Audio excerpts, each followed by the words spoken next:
Hi, everybody, and welcome to today's event. We're going to be talking about the future of the contact center. And more appropriately, we're going to dive in on 5 contact center trends you don't want to miss in 2022. I'm Nick Bandy, CMO of LiveVox, and joining me today is LiveVox co-founder and CEO, Louis Summe. Louis, you ready to dive in? Absolutely, Nick. Let's do this. Our first trend is how hybrid work is going to put a spotlight on interaction analytics. So Louis, we're now in Q1 of 2022. 21 is in the rearview mirror, and it doesn't look like remote work is going to go away anytime soon, if ever. So how do you see that impacting contact centers in the coming year, particularly how they look at data? Yeah, no, that's a great question. And I think we all know this firsthand, the way the pandemic impacted everybody, and a lot of people working from home and working remotely. And honestly, there's a lot of good in it. People started to find that work at home had some advantages. But there's also definitely times where you want to work in center. And so I think the future is really, it's about flexibility and, supporting people both in home environments or in office environments, and just, allowing them to kind of pick the situation that's best for them. But of course, if you do that, then a lot of the models that you had for monitoring and coaching and analyzing how your performance is changes, right? Because you're no longer in center. So first of all, and this is pretty obvious, but you're not going to walk the floor when you've got 80% of your staff, or you're going to walk the floor a lot less if you've got 80% of your staff working at home, right? Because they're not available for you to walk behind them and see what they're doing. So that really actually raises up the role of using data in your analytics models. And so that's kind of a ongoing trend. And people really, as they look forward and they see, wow, kind of it's always going to be this way. There's just going to be a lot more at home and a lot more in center combinations. Then, you really are starting to think about, well, how do I get my data set so that I'm indifferent to that as a manager, as a supervisor? I don't care whether you're at home or in center, the data set is one and the same. And I've got visibility on your performance, and I can interact with you. I can collaborate with you. I can coach, I can barge, all as if you're in center or at home, immaterial, same platform, same capabilities in either scenario. So talk to me a little bit about how speech analytics, or I guess more appropriately now, interaction analytics is going to play a role in all of this. Yeah, that's a great question, right? Because when you're at home, you're and you're, as a supervisor, you're relying more on data. Well, now you've got more data crunching to do. And so supervisors were already busy. They were busy pre-pandemic. It's not like when the pandemic came along, their lives became less busy and they had less work to do. In fact, for most contact center managers, the amount of work they had to do went up. And so now the question is like, well, okay, I'm managing this hybrid environment. And if you've got a lot of the right tools, then you've got a bigger flow of data, right? You've got more data coming in from different places, but more data, that's more things to analyze. So how are you going to do that? And that's a big role for interaction analytics to come in, because it can do a lot of the analytics crunching and a lot of the pattern identification. It can do it automatically. And in fact, it can create automated scorecards. And automated scorecards are a very powerful tool, especially in a hybrid environment where the need for quality management, the need for coaching, the need for compliance actually goes up. And having that analytics engine there to create these automated scorecards really helps the supervisors and the managers deal with the increased need to just manage this data, and gives them the capacity to kind of take it on and be able to manage this environment successfully. And I think it would appear that speech analytics was certainly on the rise. But now the importance with digital transformation, that ability to be able to monitor all channels and to be able to pull those data sets in together is going to be even more important, right? Absolutely. That's kind of the way it started, right? With analytics interactions is you You started off thinking about speech analytics. That was the initial foray, and that makes a lot of sense. I mean, speech is still the dominant channel. Probably, 60% of interactions are still going voice, but of course, you got 40% of interactions going digital channels now. Well, that's a pretty big amount, and so you can't ignore the 40% that are going over chat, over email, or over SMS. So your interactions analytics need to expand. They can't only just be about speech and about voice, but you got to cover on these other channels, and you've got to leverage them to build out your automated scorecards. Your automated scorecards need to include voice and email and SMS and chat. Otherwise, you're not really getting a holistic picture of what the agent is doing. You're not really positioning yourself for the future, for this new environment. So our next trend is about how contact centers are emerging as the epicenter of organizational analytics. So Louis, as contact centers start to facilitate more and more interactions every day, and given the closeness to the customer's hearts and minds, how do you see this shaping contact centers' role within the overall organization? Yeah. Well, look, as we all know, during the pandemic, the amount of commerce and the amount of buying and shopping and activity that was done online just exploded, went up a lot, right? People were trapped in their houses, and it was really the only way that they could get to the goods and services that they needed. So obviously they went online, and that pulled a lot of conversations that were previously happening in the storefront, pulled them out of the storefront, and brought a lot of them into the contact center. So the explosion in e-commerce actually had a pretty big impact in the volume of interactions that were going through the contact center. And as we were discussing previously, this obviously increased the volume of data, and it increased the need for interactions analytics. And it also changed kind of the definition of kind of who is involved in this overall sort of customer service flow. Because now that you have your agents at home, you've got some in center, some at home, and then you've got some people that are actually in the storefront. They may actually be involved in the customer service flow as well. In fact, they are.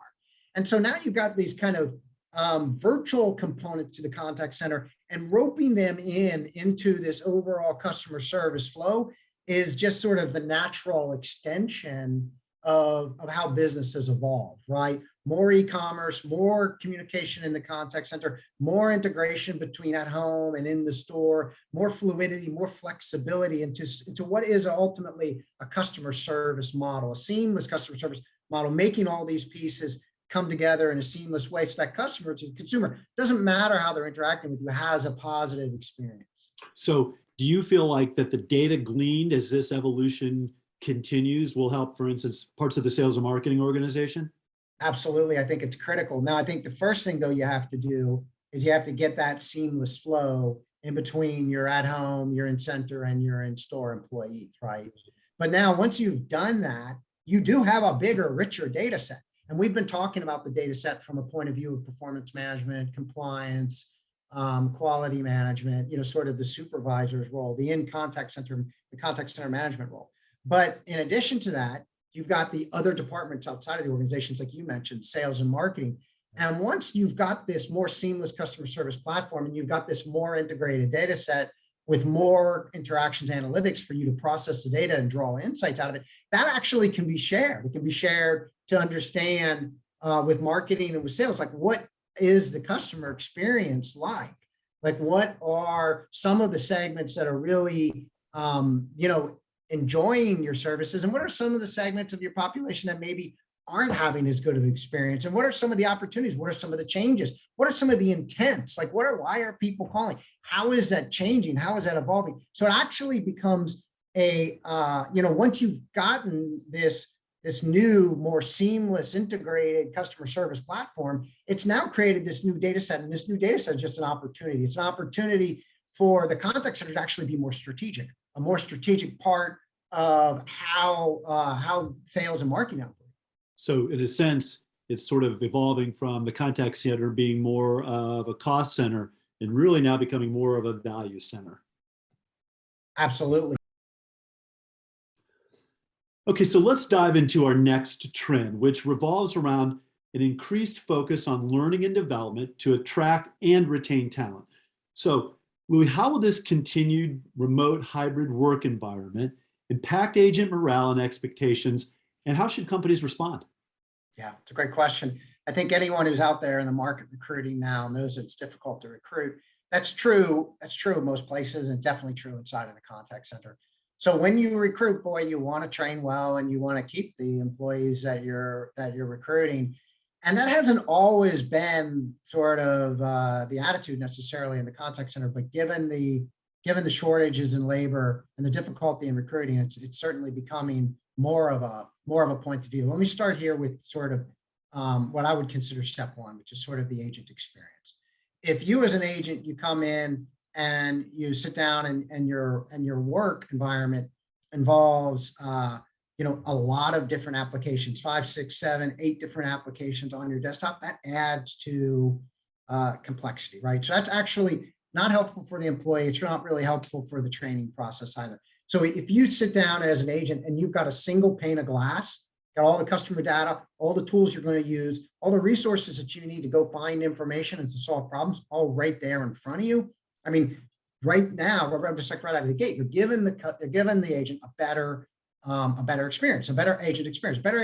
But not only is that appealing to the agent because their job is simpler and they're frankly more empowered to be successful and to help, but it's also simpler to train, right? It's simpler to train an agent on one application versus 4 or 5 different applications. The average contact center actually has 7 applications open on their desktop. That's a lot. That's a lot of training. Not great for the agent, not great for the training budget, not great for the ROI. Meanwhile, you could do it differently if you had one application, right? That's simpler and better for everybody, and less training and a happier agent and better retention. I mean, so a lot of good in that. So how important are things like having a good knowledge base and e-learning tools to this whole process? And do you let the agent in on interaction analytics that might help them learn about their own activity? I think it's a great point. I mean, you want to empower the agent, right?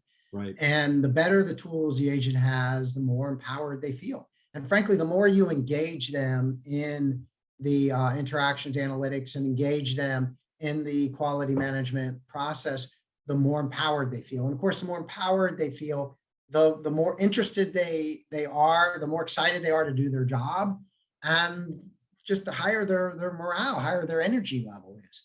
And so I think getting those tools right are critical, because if you don't have a good knowledge center, if you don't have a good knowledge database, well, your agent isn't going to feel like they can solve the problems. I mean, who wants to sit there and deal with challenging situations that they can't help on, right? There is no real sense of satisfaction in that. But if you've got problems coming your way and you've got tools and you've got the ability to solve some problems, I mean, that's an opportunity to feel good about your job and to feel like, you're having an impact. I mean, it's really a nice experience. And so obviously that's everyone's goal. That's where the goal should be. The goal should be to really empower the agent to really help the consumer quickly and easily get their challenges resolved and have a better customer experience.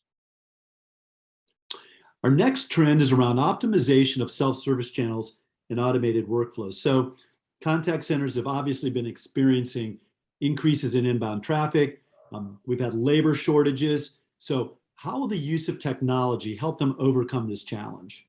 I mean, I think that technology has a powerful role and a needed role. I mean, honestly, the contact centers are pulled in multiple directions, right? They're asked to produce more capacity, and then they're asked to recruit in a very difficult labor market. And then frankly, they're asked to do this with existing resources, right? So it's challenging.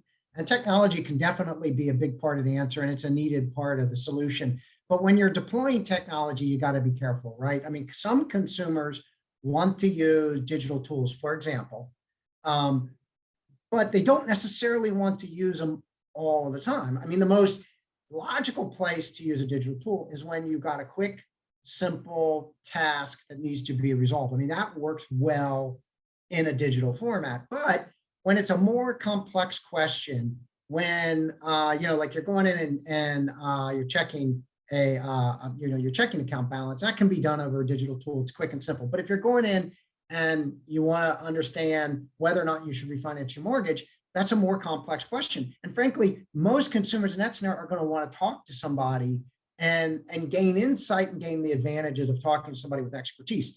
And so I think that's really the key, is embracing digital, but embracing digital for the right tasks and the right activities, and then making sure that voice is there quickly and easily when it gets to a task that actually should be done via voice. And marrying those two is really the task at hand. And that's how you can get the opportunity out of digital, because it's not only getting the opportunity to get self-service, but it's also doing that in a way that keeps your customer satisfaction, it keeps that customer experience positive.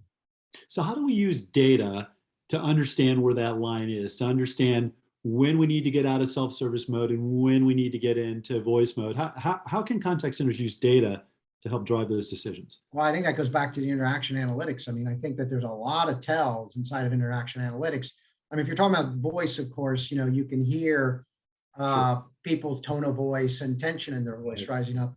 But even in looking at text and language, I mean, there's signals in there that show you, when it's not a good scenario. But in addition to that, you can sort of analyze it all categorically, right? You can understand which types of tasks are working well digitally, which types of tasks work better from a voice perspective. So I think that it is an analytics exercise and it is a tuning exercise, but it's also, again, being thoughtful about the tools that you have at your disposal and when to use which tool.